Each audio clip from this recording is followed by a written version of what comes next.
안녕하세요. 다이어트 보좌관 조승우입니다.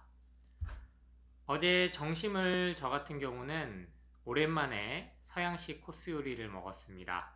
브런치 카페나 패밀리 레스토랑을 가면 이렇게 두세 가지 코스 요리를 먹게 되는데요.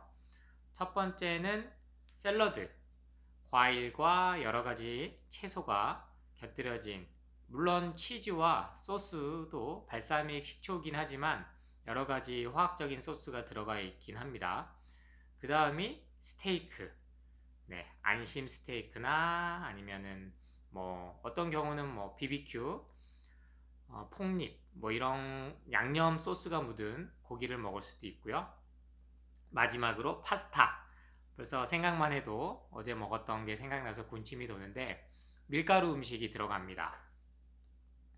이 세 가지를 보통 한 번에 먹게 되는데 이 경우에도 순서를 지켜서 먹으면 그나마 몸에 부담이 덜 갑니다. 첫 번째는 과일을 가장 먼저 드셔주시고요.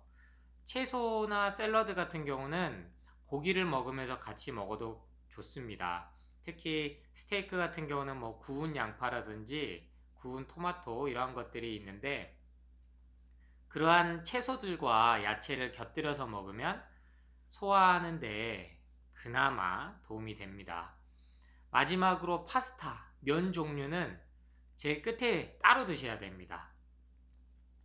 탄수화물과 단백질이 한 번에 몸에 들어올 때 우리 위장은 가장 비상사태가 되기 때문인데요.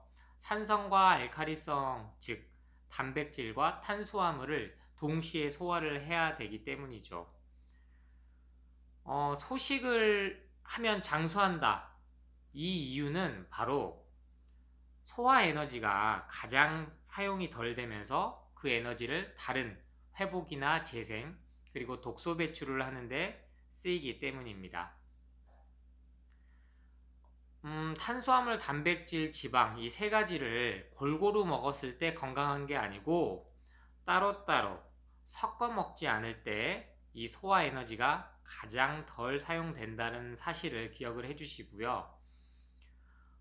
저 역시 어제 이렇게 오랜만에 여러 가지 음식을 과식을 한 거죠. 하고 나니까 몸이 확실히 무겁습니다.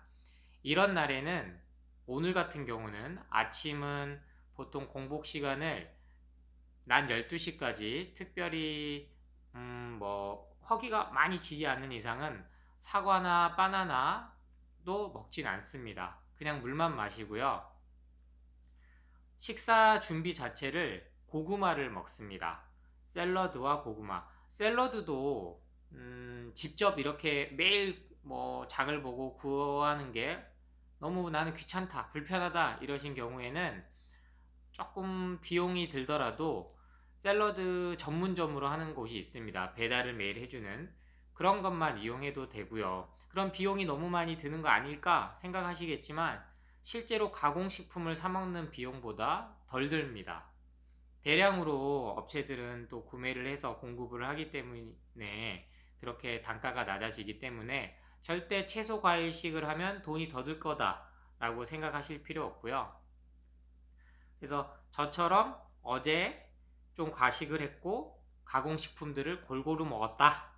이런 경우에는 정신까지는 자연식품으로 채소 과일과 통곡물로 해독을 해주면 몸의 컨디션이 다시 회복하고 독소 배출을 하는데 아주 도움이 돼서 물론 오늘 저녁까지도 가볍게 드셔주시면 가장 좋고요. 이런 식으로 채소 과일식은 70%, 가공식품은 30% 하는 7대3의 법칙을 한 주마다 지켜주시면 몸이 가장 가벼워진다는 사실 꼭 기억해 주시고요. 자세한 내용이 좀 더 궁금하시다! 그러면 채소과일식 이 책에 다양하고 쉽고 재밌게 내용이 다뤄져 있으니까요. 오늘 또 아직 주문 안 하신 분들은 주문해서 읽어보시고 궁금한 점들은 언제나 편하게 문의 주시기 바랍니다. 오늘 또 채소과일식 많이 하세요. 화이팅!